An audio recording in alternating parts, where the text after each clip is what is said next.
Good morning, everybody. Welcome to another edition of Retail Happenings with me, Tim. And today I have with me two very important guests. I have with me Ken from Colorific Print as well as Vernon from CM Eco. Guys, you want to introduce yourselves? Ken, why don't you go first? Hi, morning. My name is Ken, and I'm the Operations Director of Colorific Print. And I've been in the printing industry for over 10 years and assisted clients to break the barrier of minimum quantity of orders. Excellent. Vernon, you want to introduce yourself? Hey, hi guys, Vernon here. I'm the founder from CM Eco, and we've been in the market for about 3 years now. What we do is we supply and distribute biodegradable and eco-friendly food packaging and products. We also do a bit of education and awareness with the councils, as well as programs for kids that are upcoming. All right, thanks very much. So, guys, my channel is all about retail and suppliers who work with retail. So the reason I'm actually having you guys on today is because with the recent COVID-19 pandemic actually hitting a lot of retail businesses, one of the biggest challenges has been, with all honesty, businesses having difficulty to pivot. So, for example, like for us as part of interior designers who focus on retail, right? There's been virtually no development in the side of no one's opening outlets, no one's renovating. But you guys have successfully managed to pivot your business. Ken being a very traditional brick and mortar business, which is printing, and of course Vernon, from the fact that distribution of your eco-friendly products. Basically, it's a lot of it's face to face, so you have to meet clients. But you guys have successfully, in a sense, started to pivot your business towards more of an online factor. Can you talk about how has it been for you ever since you started to change your business model to feature more of an online function? Maybe Vernon, you want to go first? Yeah, sure. Okay, so I think from before, as you said, Tim, I completely agree. It was very face-to-face based, lots of meetings and whatnot, and showing people our products in person. And I think one of the biggest changes that we've had to pivot around is how do we still maintain that certain clients will always want to have that touch, and feel, want to see the product and everything. And working around that. So a lot of our current SOPs are focused around building our sales online.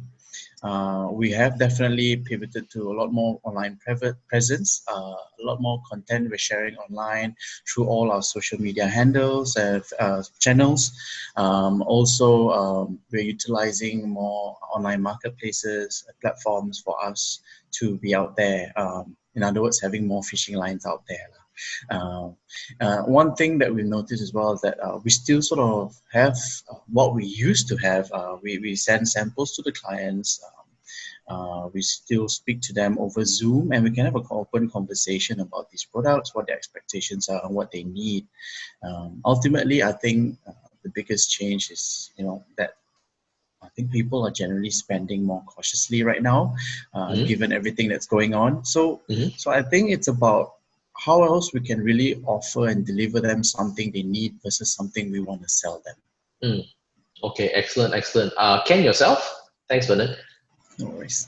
All right. Okay. I think before MCO, we actually only spent about maybe 30% of our attention on our business model online.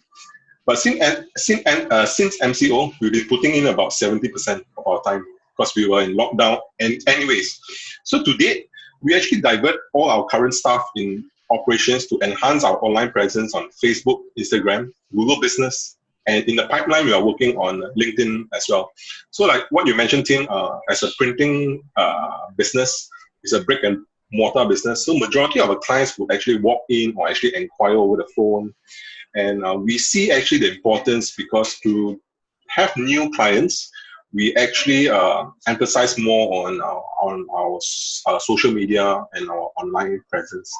But of course, there's a price to pay, but we are working on it and upskilling our staff for that option as well. So you mentioned, Ken, just now you mentioned that you're focusing currently on Facebook, Google,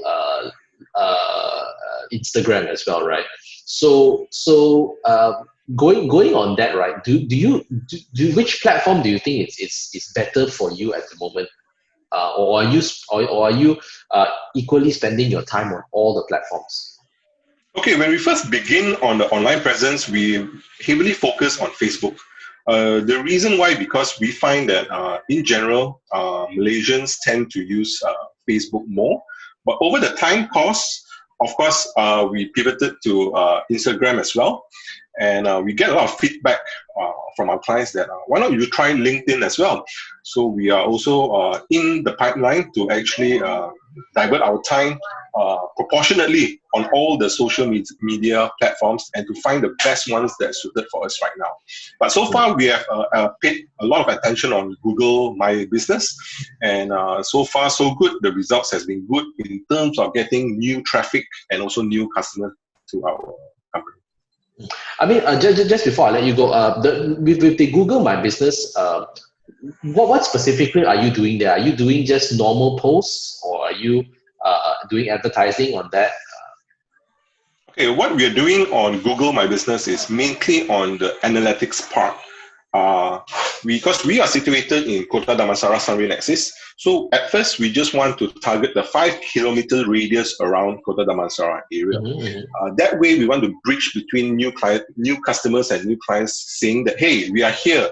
If you have business, you run an F&B, you have your outlets here, feel free to come and check us out on Facebook, and we divert all our attention from Google to our website, which is Facebook. From there, they are able to actually see our testimonials from our clients. They can actually see the real products that what we actually do there as well. So phase 2 would definitely be getting out from Kota Damansara and expand the radius to 10 kilometers, 15 and 20 kilometers. So we have phases to work on from there. Okay, I see. Excellent.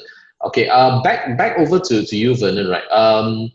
You mentioned just now you were on some marketplaces and platforms. Can you let me know like a little bit on which marketplaces and platform are you focusing on? At the moment, we initially started our focus on Droppy because it's an F&B centric site, a market platform for people to go on to. But we realized that alone won't be enough, because right now I think that everyone is potentially looking for a different type of packaging and alternative, and we realized that after having more presence online, we've actually gotten more inquiries come through, and we've now started looking into other platforms such as Lazada, Shopee. We're not on there yet, but we are looking into it, and how to place a different strategy altogether for those sites, because these sites are heavily price competitive. You know, anyone would go to someone else for just 50 cents cheaper, for example. Correct. Yep. Sorry, I cut you off there. You were going to say something else? Besides that, I guess besides these sites, we've also started looking into a site called Pixum. It's a site that's actually developed partly with MDEC. And some of the Kementerian Belia, and they're working on this as a local area to promote locally manufactured products as well. So that's another area we're looking at. So again, like I mentioned previously, it's more having more fishing rods out there, because we want to make sure that people can find us, and there's more visibility and accessibility to us, so that we can have those conversations with them to see what exactly they need, and in order to provide. Okay. I mean, just before we go on to the next question for you guys, I just want to ask you, like Vernon, you mentioned also you get your clients on online calls. So would that be calls to generally just touch base with them, or are these calls that are like more like product inquiry calls? So far, it's predominantly product inquiry. Initially, like during the early stages of the MCO, but we find that quite a number of them are actually coming back post MCO and are now looking for samples of our products and wanting to discuss what those MOQs look like, what those prices look like, etc. Yeah, I see. So it's more of a more of inquiry kind of calls when they want to speak to you, lah. Yeah, initially, definitely. And I think a big reason for that as well is because people weren't sure whether or not to get these type of products, especially biodegradable products, because at the time they weren't sure when the extension will last up to. I think with that in mind, not to say that we're very sure right now, but I think there's a firmer belief that we will come out of this in June. And as a result, I think that's why now they're asking for those sampling items and whatnot. Okay. All right. So on to the next question, guys. What are you all facing any challenges with this current pivot of focusing only online? Are there any specific areas of challenges that you're all facing? Either one of you guys want to go first? Okay, I'll have a go. So I guess when we started, it's really working around our supply lines as well. We were heavily impacted by our manufacturers not operating, especially throughout the initial stages of the MCO. But we've since built a workaround and finding different manufacturers to ensure that we are able to always supply our products. And as a result, we find that the supply line is a bit different compared to before. You know, where it's more manual based, and now it's more automated with the different logistics agencies that we have partnered with in order to deliver. It's also a bit more seamless, and we find that this is probably the way forward in terms of how we're going to be operating. You know. I see. Okay. Ken, with yourself, any challenges? I think the challenges, whether is it pre or post MCO, for us as printers would still be the same, where it's a price war out there. So customers will always go for the cheaper deal. And but what we find is on an offline, we find there's a higher chance for us to close the deal because we're able to present our credibility to the new clients as well. So with the online platform, the first thing that they will see is the price, and then they will start to compare or make comparisons. So with that, we actually angle ourselves as an urgent or actually a no MOQ printing facility. And we believe that every client has his own budget. And in the digital era, print on demand, meaning print what you need, when you need. And that way we are able to break from the norm and unlock new point on the printing industry compared to the traditional ones. Which they will actually inform you first. There will be a minimum quantity of orders before you want to purchase. So we are always developing new ways and new techniques on how we can actually entice new customers and new clients. So Ken, so what you're basically saying is that this whole positioning that you got for yourself of having no minimum quantity orders is something that a lot of your other competitors are not focusing on online? Is that what? Yes, correct. Because in the printing industry, there will be always a minimum quantity for other printers or for some of my competitors because they just want to reduce wastage. Whereas for us, we're able to actually reduce the wastage. At the same time, we always adhere to clients that you don't need so many. Because everybody is working on a very tight budget nowadays. So why want to fight it rather than give them an add-on service or a value-added service that, hey, you can print maybe 5, 10, or even 1 pieces to begin with. And if your sales goes up and you needed to print more, then we are there to actually assist you. We like to work with our clients' budget in that sense. Okay. Great. So great guys. So just want to move on. What do you currently use to promote your business online? And 2 questions basically. And what are your experiences from starting to promote these online? I think Ken before we started the recording, you were telling me that you were using at one time Google Ads and Facebook, but right now you're very much focused on Google Ads. Is that true? Yes, that is true. I think the reason be it is because I think once we start using Google, they will give you a lot of step-by-step ways on how you can promote your business. So as a Google user, because we use Gmail, and they provide us a very comprehensive step-by-step on how you can actually promote your business via that platform. And what entices us is that because they gave us a coupon of a worth of about 200 ringgit to begin with. So I mean, the only thing or the only drawback is we actually just need to spend time, read up on the FAQs, read up on all the new terminology on the social media space, But well, because we were on lockdown anyways, so we are able to actually spend time and invest on it, do some trial and errors. And so far, so good. Since MCO has lifted, we are able to get very good leads. Averagely a week, we get about 15 to 20 leads. Wow. And to be on the positive side, whatever we spent on Google, we're able to recoup back from the sales that we have done. I see. Okay. Great. Vernon, yourself? On my end, we are essentially using social media. So for social media, we've got Facebook, Instagram. We've been doing photo and ad campaigns on Facebook, especially. We're using Facebook specifically to target and dish out information to the F&B sector in different areas. We know that different areas are more aligned to certain products such as ours, and as such that's the areas that we are targeting at the moment. We also have our websites, of course, are maintaining we maintain our website with our blogs, our articles and features of our videos on YouTube as well. So we've increased presence on YouTube, more content to promote not only the products but also to educate why is it important to be consumer that's more aware on environmental sustainability. Back to e-commerce platforms, I mentioned earlier, Droppy and such.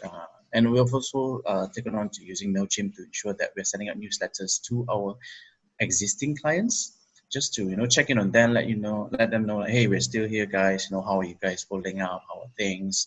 And we find that this is one of the best ways to maintain that conversation going and trust. Okay, so you said FB ads just now. Like specifically, what do you promote on Facebook ads?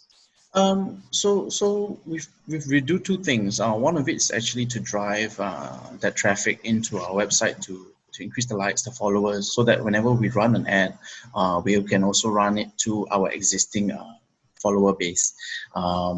On the other hand, we're also promoting certain products, specific products that we know the market is looking for at the moment, such as your tapao boxes and whatnot, and green alternatives, of course. But what we do is, because we're targeting on those products, people are now seeing those products that they're looking for in the market right now.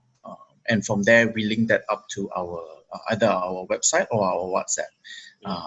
And people are calling us from there or sending queries even through WhatsApp through that method. Okay. You also mentioned that you were doing some content on MailChimp, sending out newsletters. Like what goes into your newsletters actually? So for newsletters, first and foremost is to let people know as well, we have a YouTube page right now, because that's very new to us. And also we're sharing content on both lifestyle content, how you can do things at home that's actually going to contribute to overall environmental sustainability. I think a big thing that the MCO has done is actually showed us that, with just lesser human presence in the public, you actually see animals coming back into the space. For example, you see clearer skies. And I think moving forward, people have had no choice but to take a step back and view things from a different standpoint altogether. And in that time, you've seen life has changed, business landscape has changed, but also we can actually survive with less and less utilization of too much things, And in that sense, we share also content for business owners, especially in the F&B sector. We're sharing what we know of or what's happening with the councils as well, which areas are under enforcement and what are the enforcement requirements at the moment, so that as business owner, you are aware that you're operating within these areas. These are the things you should take note of. And if you're going to go green, then okay, how do you do it? How can you do it effectively while also keeping in mind costs and how best to do it?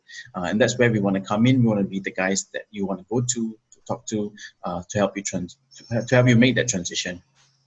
Okay, I see. So to the both of you, I mean, the question I have is that do you think once we come out of this, and that means the movement control order is lifted, do you think that you will continue to invest in your online presence? And what is the next area of investment for you guys? or do you think you go back to the face-to-face, the traditional sales activities? Maybe Ken, you want to start first? Yeah. I think for us, this would be what everybody is saying is the new norm, right? Trying to avoid as much contact as possible. And I think on the online presence part, yes, we will actually continue to drive new leads and also new clients for our businesses. And I think this would be the new norm for all businesses in retrospect, because this would be the way that people would be in touch and people would be more inclined, because everybody is onto their digital devices, be it your phone, your tablet, and your laptops. So I think this would be the right way moving forward for our business. Okay, so what would be the next area of investment for you, Ken, for your online site? Will you be putting it into, let's say, for example, some people are going to put it into a online, that means being able to purchase from online from your website, like what Vernon is doing, or will you continue to just spend more and more on ads? Yeah, right now we are actually in the midst of developing an e-commerce site to enable our new customers to actually go in, view the products, and also make a decision on what kind of products they need. So it will actually cut off quite a fair bit of manpower on my side, but we want to make sure that it's true, and we are able to actually launch that seamlessly utilizing the digital platform. So we are in talks with some of companies to assist us on that. So, but before that, we need to know how are we going to pivot and run through that smoothly for our new clients. Do you think you're gonna use? I mean, for both of you, this question just generally for both of you before we jump to you, Vernon, later. Just a last part. Okay, do you think you guys are gonna use the new Facebook e-commerce platform because it's just launched? And do you think it's something that you guys will consider, or do you think you really want to go ahead and develop your own websites, e-commerce sites, or do you think it's easier for you to just have different stores across the different platforms? For me personally, I would prefer to develop an e-commerce site on our own because printing products, it's not so similar like off-the-shelf kind of products where you can just post and do or sell some items, because our site is very customizable. So we believe that we can have an add-on, we can utilize the Facebook platform to enhance our e-commerce site. So that is what we have been doing, because we have been a Facebook user for the past 6 years for our company, and we understand the pros and cons that Facebook has. So we want to build on top of that to make it a very seamless e-commerce site, so that our clients would be able to purchase seamlessly, or maybe have a chat with us on real time. Yeah. Okay, great. Over to you, Vernon. What are the areas that will you continue to invest in online? Yes, I think we definitely have to, especially since we're a bit younger. In this sense, building that visibility all around. And as per your mention on the new Facebook marketplace that they're building up, the Mark Zuckerberg product, I think definitely we're gonna try our best to make use of that as well, because it's new, because it's current. I think a lot of people, especially the millennial market, will be on there. They'll be wanting to get on. Okay, what is the fuzz about? What is it going to be on? And we're going to make sure that we are also on there. But at the same time, we also do want to lead them back to an extent back to our own website as well, to be able to see the rest of the information that we have. I think environmental awareness and change is a very, very huge topic, and not something that we can fully share on that marketplace. The marketplace will probably be more product driven, But I think a big part of that also, and the reasoning behind that, is because our market's not fully mature in terms of these types of products, and it will take time with more awareness and education. Okay, I see. Okay, so just before I let you guys go off today, just the last question for you. How do you think your business will change post-COVID-19? Whoever wants to go first. All right. So for me, I think that the entire landscape has changed, and will we say that we won't have any more face-to-face meetings? No, definitely. I think more than ever we need to focus on both. It's just that, like Ken said as well previously, you know, a larger percentage of our operations and workforce will focus on face-to-face, very offline based. Now, I think we have to have both. More presence online, some presence on the ground, but of course where necessary, I feel.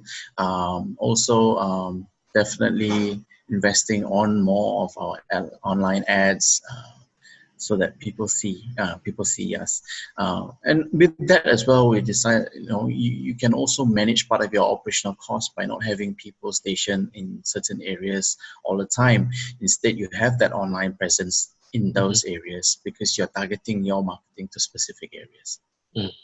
I see. Okay. Ken? All right. I think for me, ever since MCO has lifted, I've been working from home for the past 3 weeks, coming to a month now. And this would definitely be a new norm for me. And in terms of business, yeah, I think the one way would be the online presence. I can't agree more to that because we eliminated the face-to-face. And the question that we always ask ourselves and to our business partners is, how are we able to generate new leads and new business? It could be on a referral base, of course, but on our time, we want to utilize the online presence and try to get in more new customers from them. How it's going to affect my business? I think it will affect my business and also my personal time space as well, because right now I'm able to spend more time with my family. When I'm not working, I'm able to have lunch with them, able to have dinner with them. So I find, to be on the positive side of it, I think it's a fantastic balance. Be it the COVID-19 pandemic or not, I think it just gives us an awakening that the reason why we work is because for our family. So now we are able to conjoin both of them, and I think it's a perfect way for us to begin or starting back our business. Okay, great. So I think that's about as much time we have today. But any last words from you guys? Any last thoughts before we sign off today?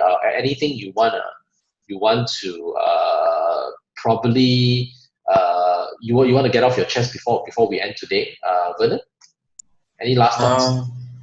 I have to say I cannot agree more than with Ken. I think this time has actually shown us that we're working from home, and having that balance with family and time for yourself as well is doable. It's doable because we've managed to pull through our MCO so far, and this gives you that confidence that you're going to be able to pull through the rest of the year. And if anything like this should come again, you have some idea of what to do now because you've gone through it. I see. Excellent. So for me, Ken? I think for myself is whatever the situation is, be it a COVID-19 or whatever pandemic you call it, have a controlled way of understanding the information. Do not alarm yourself. Do not scare yourself with whatever information is put out there.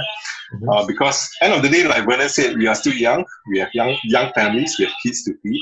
Find the best possible outcome for yourself personally and also for your business. How you want to thrive and make this an advantage to you. Because I believe that if we keep dwelling ourselves, oh, how bad this is, it's affecting our sales, blah, blah, blah, then there will be no progression at all. So my advice is be positive and take advantage of the situation. Awesome. All right. I think, that's all the time we have this week. Thanks so much to both you guys for your time, Ken and Vernon. Thank you so much for your sharing as well. I think there was, I'm sure the people who are watching there will have some questions, and I'll definitely forward them to you so that you can connect with our viewers. So for our viewers, if you are tuning in, don't forget to like, subscribe our page, so that and do send us whatever you think is you want to see next, and we'll be more than happy to bring it to you. So until then, we'll talk to you guys soon. See ya. Bye. Thanks, Tim. Okay. See you, Thanks, Tim. Thanks. See you guys. See you, Ken. And